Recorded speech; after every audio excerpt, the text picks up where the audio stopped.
बिस्मिल्लाहिर्रहमानिर्रहीम। अस्सलाम वालेकुम नाज़रीन, आप यूट्यूब चैनल देख रहे हैं। मैं इमरान खान हूँ। सबसे पहले मैं आपको डिस्क्लेमर दे दूँ, ये जो वीलॉग है वो करने से पहले उसकी वजह यह है कि टाइम मैगज़ीन ने एक आर्टिकल छापा है। आर्टिकल जो 7 तारीख की सुबह सुबह पाकिस्तान में मंजर आम पे आया, नज़र आया, और उसको सुबह के वक्त मैंने पढ़ा था। फिर उसको मैंने आपके लिए उर्दू ज़बान में ट्रांसलेट किया है। आलमी मीडिया में इससे मिलती जुलती सारी रिपोर्ट्स चल रही हैं पाकिस्तान में मौजूदा इंतखाबात को लेकर। आलमी मीडिया में इमरान खान के हवाले से, दीगर पॉलिटिकल स्टेक होल्डर्स के हवाले से, पाकिस्तान के इदारों के हवाले से जो खबरें चल रही हैं वो इस रिपोर्ट से या इस आर्टिकल से मिलती जुलती हैं। तो मैं उसकी एक तस्वीर आपके सामने रखना चाहता हूं कि दुनिया इस वक्त पाकिस्तान को किस नज़र से देख रही है। तो आर्टिकल जो है उसका जो स्लोगन है या उसका नाम जो है वो, उसका उन्वान ये है कि पाकिस्तान के इंतखाबात धांधली का शिकार, अमेरिका को इससे फ़र्क क्यों नहीं पड़ रहा। ये उन्होंने इसका उन्वान रखा है। इमरान खान जिसे 10 साल कैद का सज़ा का सामना है, वो मंगल वाले दिन अदालत के अंदर बहुत पुरएतमाद थे।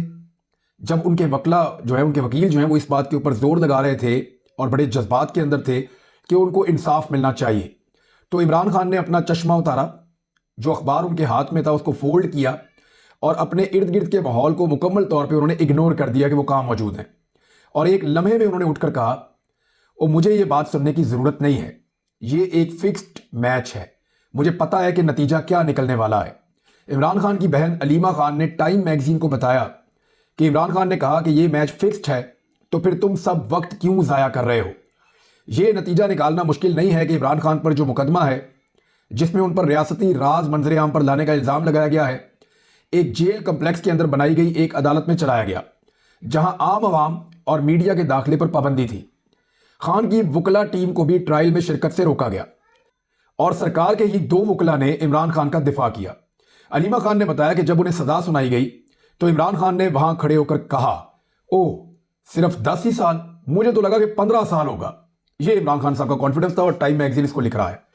अलीमा खान ने बताया कि यह सिर्फ एक मुकदमा है, इसके अलावा भी इमरान खान को 180 से ज्यादा मुकदमात का सामना है, और इन मुकदमात के जरिए इमरान खान, जो कि पाकिस्तान के मकबूल तरीन लीडर हैं, उनकी हुकूमत में वापसी नामुमकिन बना दी गई है। जुमेरात को वो एक अलग एक मुकदमा था, उसके अंदर भी पेश हुए और हफ्ते के दिन उन्हें गैर शरई निकाह केस में 7 साल की सजा सुना दी गई। ओवरऑल ये एक किस्म का भोंडा मजाक हो रहा है। ह्यूमन राइट्स वॉच एशिया की डायरेक्टर पेट्रिशिया गॉस्मिन ने कहा कि जब 8 फरवरी को एक एटमी ताकत 240 मिलियन की आबादी के साथ, यानी 240-24 करोड़ आबादी वाला एक मुल्क है और एक एटमी ताकत है, उसके साथ इंतखाबात की जानिब बढ़ रही है, तो बहुत से पाकिस्तानी इमरान खान और उनकी पार्टी के खिलाफ चलने वाली इस अदालती मुहिम जोई पर नाराज हैं। इमरान खान की पार्टी के हजारों कारकुनान गिरफ्तार हैं और दबाव की वजह से बहुत सारे लीडरान इस्तीफा देकर जा चुके हैं।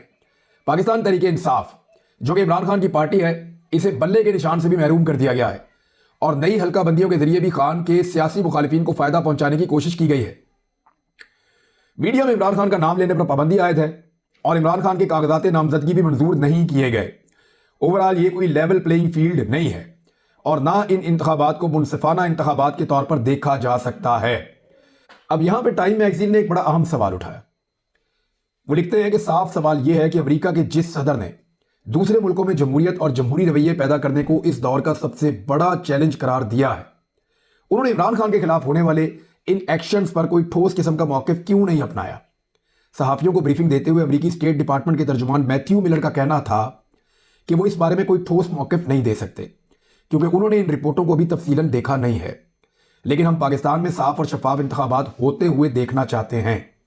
पाकिस्तान बहरहाल अमेरिका का एक इत्तेहादी है जिसका अमेरिका से ताल्लुक सिर्फ सिक्योरिटी मामलात का नहीं है बल्कि इससे कहीं ज्यादा का है। अमेरिका आज भी पाकिस्तान का सबसे बड़ा इत्तेहादी है जो पाकिस्तान की इमदाद करता है। इमदाद सबसे ज्यादा अमेरिका से मिलती है और पाकिस्तान की सबसे ज्यादा बरामदात अमेरिका को ही होती है। लिहाजा अमेरिका बहुत हद तक पाकिस्तान की पॉलिसियों पर असर रखता है। पाकिस्तान में ऐसी गैर यकीनी सूरत हाल जिससे एक खला और अवाम में एक बेचैनी पैदा हो रही है, बिल्कुल भी अमेरिका के हक में अच्छी नहीं है, जबकि अमेरिका पहले ही इसराइल और हमास जंग के अंदर उलझा हुआ है। इस बात में कोई दो राय नहीं है कि इमरान खान डोनाल्ड ट्रंप के साथ तो एक अच्छा ताल्लुक बरकरार रखने में कामयाब रहे, लेकिन जो बाइडन के साथ वो ऐसा नहीं कर सके। हत्ता कि जो बाइडन की इलेक्शन में फतह पर इमरान खान ने उन्हें एक फोन कॉल तक ना की, जिस बात का गुस्सा जो बाइडन ने दिल में रखा। और इसके बाद इमरान खान ने अमेरिकी हुकूमत की साजिश से उनकी पाकिस्तान में हुकूमत गिराए जाने का दावा कर दिया। साइफर पब्लिक करने का केस इस बात को साबित करता है जो इमरान खान ने की कि अमेरिका ने इनकी हुकूमत को गिराने की साजिश की। अमेरिकी मुदाखलत इस बात का पेश खैमा है कि पाकिस्तान दहशतगर्दी पर काबू करे और भारत के साथ अपने ताल्लुकात को बेहतर करे। ये डिमांड है अमेरिका की हमेशा से, जबकि इमरान खान का रिकॉर्ड इन दोनों डिमांड को पूरा करने में खराब नजर आता है। उनके दौरे हुकूमत में पाकिस्तान में दहशतगर्दी के वाकयात में कुछ इजाफा हुआ और पाकिस्तान सहाफ़ियों के लिए 5वां खतरनाक तरीन मुल्क बन गया। भारत के साथ ताल्लुकात के बारे में बात करते हुए इमरान खान ने भारतीय वज़ीर-ए-आज़म नरेंद्र मोदी को नस्ल परस्त और हिंदू सुपरमिस्ट उसको करार दिया और तनाज़ा कश्मीर के ऊपर जंग के खदशे का इजहार भी किया था। इसके अलावा इमरान खान की कुर्बतें रूसी सदर व्लादिमीर पुतिन से और चीनी सदर शी जिनपिंग के साथ बहुत ज्यादा बढ़ी। लेकिन अमेरिका के लिए कोई बड़ा मसला नहीं है, ये बहुत ज्यादा अहम भी नहीं है। वजह यह कि पाकिस्तान में सियासी ओहदे कौन रखता है इससे अमेरिका को फर्क नहीं पड़ता, क्योंकि असल ताकत पाकिस्तान की फौज के पास होती है, जिसने मुल्क की तारीख के ज्यादातर हिस्से में बराह रास्त हुक्मरानी की है और आज किंग मेकर के तौर पर काम करती है। पाकिस्तान में पोस्टेड एक साबका अमरीकी सफीर ने टाइम को बताया, जब हमें कोई मसला होता था हम वजीर आजम को नहीं बुलाते थे, बल्कि हम आर्मी चीफ को बुलाया करते थे। लेकिन जैसा कि पाकिस्तान का कोई भी वजीर आजम अपनी मुद्दत मुकम्मल नहीं कर सका, तो नवाज शरीफ या आने वाले वजीर आजम के लिए भी ऐसे ही खदशात हैं। जैसा कि कोई पाकिस्तानी वजीर आजम ने कभी मुद्दत मुकम्मल नहीं की, तो कुछ लोग शरीफ के ज्यादा देर तक रहने पर शर्त लगाने से हिचकिचा रहे हैं। वो लोग कहते हैं कि नहीं, वो पूरा टाइम नहीं कर पाएंगे। मुबैना तौर पर दिसंबर में जनरल आसिम मुनीर की मुलाकात अमरीकी वजीर खारजा एंटनी ब्लिंकन से हुई थी। ब्रुकिंग्स इंस्टीट्यूट की फेलो मदिया अफजल कहती हैं कि नवाज शरीफ की हुकूमतें 3 बार फौज के साथ तनाज़ात के बाइस खत्म हुई। हम ये तवक्को कर सकते हैं कि इस मरतबा भी यही होगा। टोरंटो मेट्रोपॉलिटन यूनिवर्सिटी के सियासियात के प्रोफेसर तारिक अमीन खान कहते हैं कि ताहम मुस्तकबिल करीब में अमेरिका के नुक्ता नज़र से शरीफ खानदान एक महफूज काबिल एतमाद ऑप्शन है, जो भारत के साथ भी ताल्लुकात ठीक रखेंगे। अमेरिका के लिए वो बेहतर है शरीफ खानदान। ताहम करप्शन और माली खुर्द-बुर्द करने के लिहाज से शरीफ खानदान का ट्रैक रिकॉर्ड कुछ अच्छा नहीं है कि ये करप्ट है। सदी के आगाज से पाकिस्तान में फी साल जीडीपी सिर्फ 1% बढ़ी है। सन 2000 में औसत पाकिस्तानी, यानी 2000 का वो बता रहे हैं कि एक पाकिस्तानी एक भारतीय से 50% ज्यादा अमीर होता था, और आज एक पाकिस्तानी एक भारतीय के मुकाबले में 25% गरीब है। दिसंबर में शरह महंगाई पाकिस्तान में तकरीबन 28% तक जा पहुंची, जिसकी वजह रुपए की कदर में लगातार गिरावट और बहुत ज्यादा टैक्सेस का लगाया जाना है। एशियाई कैपिटल इकोनॉमिक्स के बड़े माशियात दान गैरेट लेथर ने एक ब्रीफिंग नोट में लिखा कि 1990 के बाद से ज्यादा वक्त तक वजीर आजम रहने वाले नवाज शरीफ का किरदार पाकिस्तान की खराब माशी कारकर्दगी में सबसे ज्यादा है, यानी सबसे ज्यादा मईशत में तबाही इन्होंने फेरी है। सिक्योरिटी इश्यूज के बावजूद इमरान खान के दौरे हुकूमत में आखिरी 2 साल में जीडीपी ग्रोथ 6% रही। खतरा यह है कि यह एक डूबती हुई मईशत जो एक ऐसी हुकूमत की निगरानी में हो जिसको अवामी हमायत हासिल ना हो, वो पाकिस्तान में एक बड़ी समाजी बेचैनी पैदा कर सकती है, क्योंकि आने वाले इलेक्शन में खदशा है कि तहरीक इंसाफ के वोटों को धांधली करके घटाया जाएगा। पीटीआई हार मानने से इनकार कर रही है और इसकी अक्सरियत ने बड़ी तादाद में हलकों के लिए उम्मीदवारों की रजिस्ट्रेशन करवा ली है।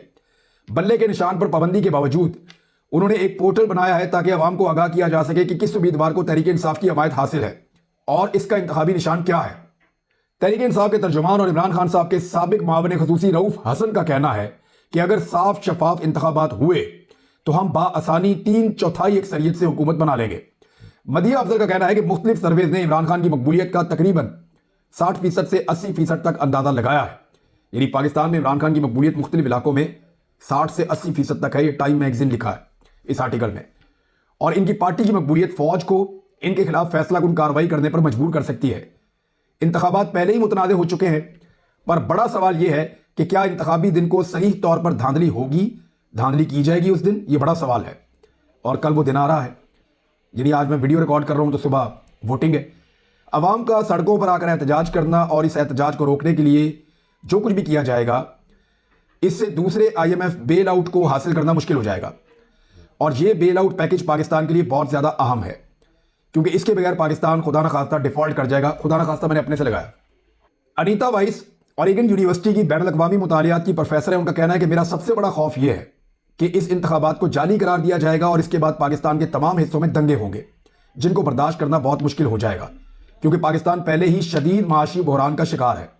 मदिया अफजल का कहना है कि ऐसे तो अभी तक बाइडन हुकूमत इन बातों को लेकर फिलहाल फिक्रमंद नजर नहीं आती, लेकिन इनका इस तमाम तर वाकयात के बारे में कोई ठोस मौक़िफ़ या मजम्मत पाकिस्तानी फौज और एस्टेब्लिशमेंट को यह सब करने से रोक सकता है और शायद क्रैकडाउन की शिद्दत कम हो सकती थी। अब ये मौक़िफ़ है जनाब मुख्तलिफ लोगों का जो टाइम मैगजीन ने छापा है और आलमी मीडिया इसी किस्म की रिपोर्टें छाप रहा है। पाकिस्तान में अगर फ्री एंड फेयर इलेक्शन होते हैं और लोगों को मौका मिलता है तो फिर दुनिया को हमारे ऊपर कीचड़ उछालने का मौका नहीं मिलेगा। लेकिन अगर फ्री एंड फेयर इलेक्शन नहीं होते तो पाकिस्तान का मीडिया, पाकिस्तान के इदारे, पाकिस्तान की इस्टेब्लिशमेंट, पाकिस्तान की सियासी जमातें सब के सब तनकीद की जद में आएंगे और पाकिस्तान के लिए खुदा न खास्ता मुश्किलात बढ़ सकती हैं। दो चीज़ों पर अमेरिका का मौक़िफ़ है और ये आर्टिकल मेरे साथ में मौजूद है। इसमें एक तो अमेरिका का मौक़िफ़ है कि तहरीक इंसाफ के बानी चेयरमैन इमरान खान जेल में है और इंतखाबात हो रहे हैं, और दूसरा उनका इंतखाबी निशान जो है बल्ला वो भी छीन लिया गया है। अब इस बारे में कुछ चीज़ें अमेरिका से जो पूछी गई, एक सहाफ़ी ने एक सवाल किया और अमरीकी वजारत खारजा के तर्जुमान हैं जिनसे ये सवाल किया गया। जो सवाल पूछा उन्होंने कहा कि इमरान खान की जमात तहरीक इंसाफ के निशान क्रिकेट बैट पर भी पाबंदी है। अमरीका जो हमेशा जमहूरी इक़्तिदार और आज़ादी इज़हार राय के लिए खड़ा रहा, पाकिस्तान के इस मंजरनामे पर क्या मौक़िफ़ रखता है, और इमरान खान जेल में भी है, ये उन्होंने पूछा। अब अमरीकी वजारत खारजा के जो तर्जुमान हैं मिस्टर पटेल, उन्होंने कहा कि पाकिस्तान के इंतखाबी अमल का काफ़ी बारीक बीनी से हम जायज़ा ले रहे हैं। हमें वहाँ तशद्दुद के तमाम वाक़यात और पुरअमन मुज़ाहरों समेत मीडिया बशमूल इंटरनेट पर पाबंदियों पर तशवीश है। पाकिस्तान में इंटरनेट बंद हो रहा है, मीडिया पर पाबंदियाँ लग रही हैं, पाकिस्तान के अंदर पुरअमन मुज़ाहरों की इजाज़त नहीं है और तशद्दुद के वाक़यात हो रहे हैं। इन पर उन्होंने कहा हमें तशवीश है। अमरीकी तर्जुमान ने मज़ीद कहा कि आज़ादी इज़हार राय की ये खिलाफ वर्जियाँ परेशान कुन हैं। पाकिस्तानी अवाम बगैर किसी खौफ, तशद्दुद या धमकी के और आज़ादाना और मुनसिफाना इंतखाबात के ज़रिए अपनी मुस्तकबिल की क़यादत के इंतखाब के बुनियादी हक़ के इस्तेमाल में हक़ पर हैं, यानी वो हकदार है, उनको ये हक़ मिलना चाहिए। उन्होंने कहा कि अमरीका हमेशा ऐसा जमहूरी अमल देखना चाहता है जो आज़ादी इज़हार राय के साथ तमाम जमातों को मुकम्मल तौर पर इंतखाबी अमल में हिस्सा लेने की सहूलत फराहम करता हो। अब अमरीका का मौक़िफ़ कुछ हद तक आया है। जो टाइम मैगजीन था उनका आर्टिकल कह रहा था कि अमेरिका इसके ऊपर खामोश क्यों है, जो कुछ पाकिस्तान में हो रहा है इन इंतखाबात में धांधली के हवाले से। अब अमेरिका ने थोड़ा थोड़ा बोलना शुरू किया है। इससे आप ये समझिए कि अमेरिका हमेशा एक कार्ड अपने हाथ में रखेगा, पाकिस्तान को दबाने के लिए, पाकिस्तान को धमकाने के लिए, पाकिस्तान के लोगों को या पाकिस्तान के सिस्टम को अपने कंट्रोल में रखने के लिए कि हम ये भी कर सकते हैं और ये भी कर सकते हैं। और पाकिस्तान के पास जो सबसे बेहतर रास्ता है कि वो फ्री एंड फेयर इलेक्शन होने दे। अभी तक तो नजर नहीं आ रहे। अब तक के लिए इतने, अपना ख्याल रखिएगा, अपने चैनल का भी। अल्लाह हाफ़िज़।